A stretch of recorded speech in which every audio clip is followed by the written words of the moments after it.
અમદાવાદ શહેરના પશ્ચિમ વિસ્તારમાં ચેટીચાંદના પવિત્ર પર્વની ભવ્ય ઉજવણી કરવામાં આવી હતી। આ પ્રસંગે સિંધુ પરિવાર દ્વારા દરિયાદેવ ઝૂલેલાલની મહાઆરતી અને પૂજન અર્ચન કરવામાં આવ્યા હતા।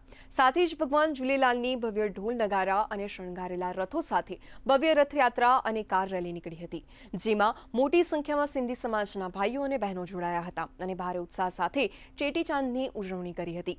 આ કાર્યક્રમનું આયોજન સિંધુ પરિવાર ગ્રુપ અને યુનાઇટેડ સિંધીઝ નેટવર્ક દ્વારા કરવામાં આવ્યું હતું।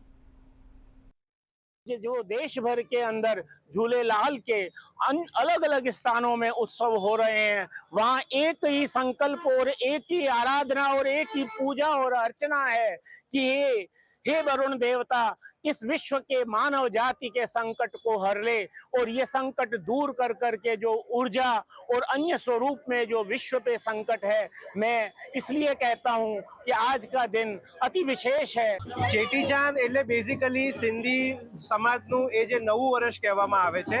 ચેટીચાંદ એટલે બેઝિકલી એને એવું કહેવાય કે ચૈત્રી મહિનો જે સ્ટાર્ટ થાય એની જે બીજ હોય, જે ચંદ્રનો દિવસ કહેવાય, એ સિંધીમાં એને નવું વર્ષ તરીકે ઉજવવામાં આવે છે અને ઝૂલેલાલ ભગવાનનો દિવસ તરીકે ઉજવવામાં આવે છે। તો આ દિવસે જેમ આપણે લોકો દિવાળીમાં કે ન્યૂ યર જેમ સેલિબ્રેટ કરીએ છીએ, એ રીતે સિંધી આ નવું વર્ષ કહેવાય અને એ રીતે અમે હર્ષો ઉલ્લાસથી એને શોભાયાત્રા કાઢી ઝૂલેલાલ ભગવાનનું અમે એક સ્પિરિચ્યુઅલી એમનું વેલકમ કરીએ છીએ અને એ લોકો હર્ષો ઉલ્લાસથી એની ઉજવણી કરીએ છીએ।